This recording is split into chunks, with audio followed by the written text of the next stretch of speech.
evening and welcome to Thai PBS World tonight.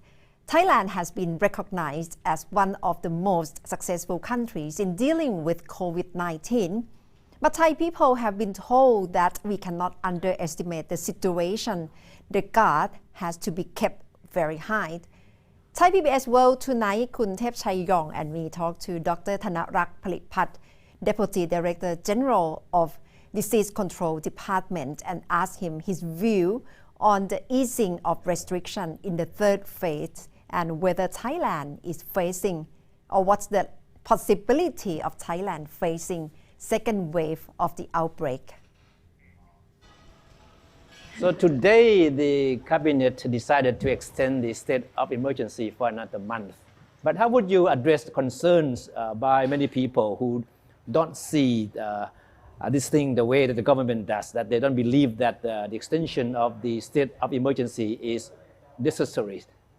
That's really depending on the understanding of the situation that everybody is now seeking to do so. I mean, everybody is now trying to understand the situation themselves the best they can and try to evaluate what the country should do by themselves. With the situation that we all know, the number that we report each day that has very low number of patients that contracted the disease within the countries, or we could say that very limited local transmission. I think it's lead everybody to think that we are doing okay and we may not have that much of a patients contracted COVID in the countries. That is a right interpretation of the situation. We have low numbers, low risk of transmission at the moment, but the situation can come back very rapidly when we relax our prevention measures. I would say that the interpretation of the situation is quite correct.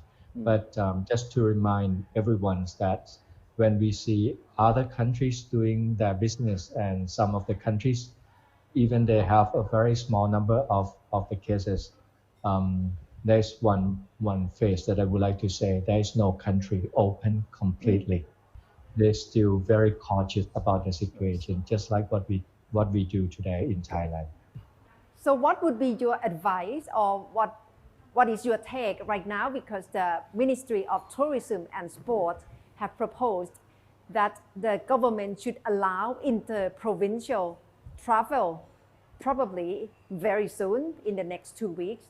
Do you have any extra precaution that you like to communicate with people? I would say that out of the measures that we are doing at the moment, some can be relaxed. Of course, travel between provinces, I think that is also should be relaxed. Some of the measures that we are doing so good in the past, I think we should continue to do so, and we should try the best, trying to keep those practices as best as possible. So always public health measures of investigation, of identify contact and tracing the contact for 14 days. We have done quite a good job, and we are going to do a good job, continue to do so. On the other hand, for the social measures that we are doing, some of them are not ordered by the government, or I would say we have done it voluntarily. For example, work from home, or wearing masks, or doing those kind of things. I think those things should stay.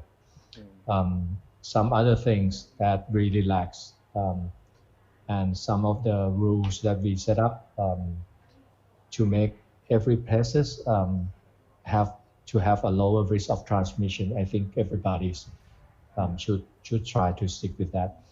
If we can do that, I think we can relax more business or more activities for people to go around with the low risk still.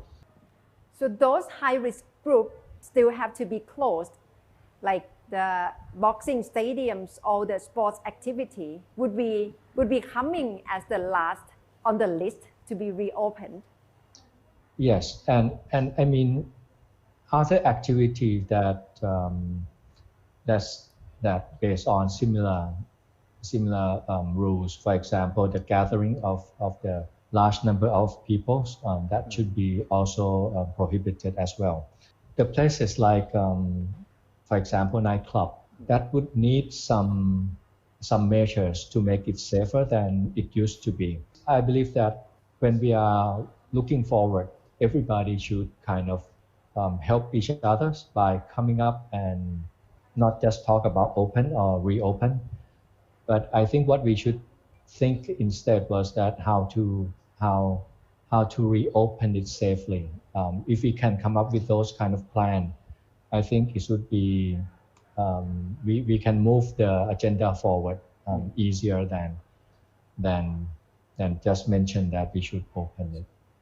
Any particular concern regarding the reopening of the school on the 1st of July, Dr. Thanarak? Today, President Duterte of the Philippines said he won't reopen the school until they've got vaccine. Oh. I think what we are so concerned about is not those kind of schools where there are a small number of students and on the countryside or very far from the dense population. But what we are so concerned about is large school with a lot of students and so many students in one classroom or very large class size. In the cities, because there are so many things that could happen when the school reopen. One thing that will be very sure is that the public transportation will be jam-packed back in the same ways that we used to have. The train, the bus, everything will be jam-packed with people. So we have to think about the situation outside the school as well, not just within the school. Within the school, the same rules should apply. When we apply the rules to the restaurant, to the department stores, for example, we don't want to have people coming close to each other within 1.5 meters, 1.5 meters, or 2 meters in vicinities. I think those rules should apply to school as well. So what does it mean? It means that students should sit about 1 or 2 meters away from each other. In order to do that, I think the school have to adjust quite a lot. And the safer ways for the school, for the large school and in the city school is that they should what I call apply the hybrid kind of learning. Some of this the school can be reopened, but not the same way as they used to do.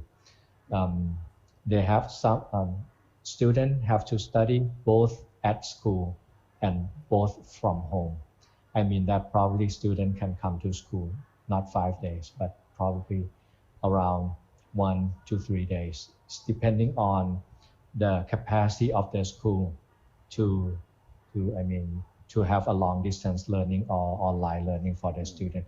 When I say long distance learning, it doesn't have to be television or it doesn't have to be an online platform. There are so many ways that we can teach our children away from the school at the moment. There are so many ways to do so.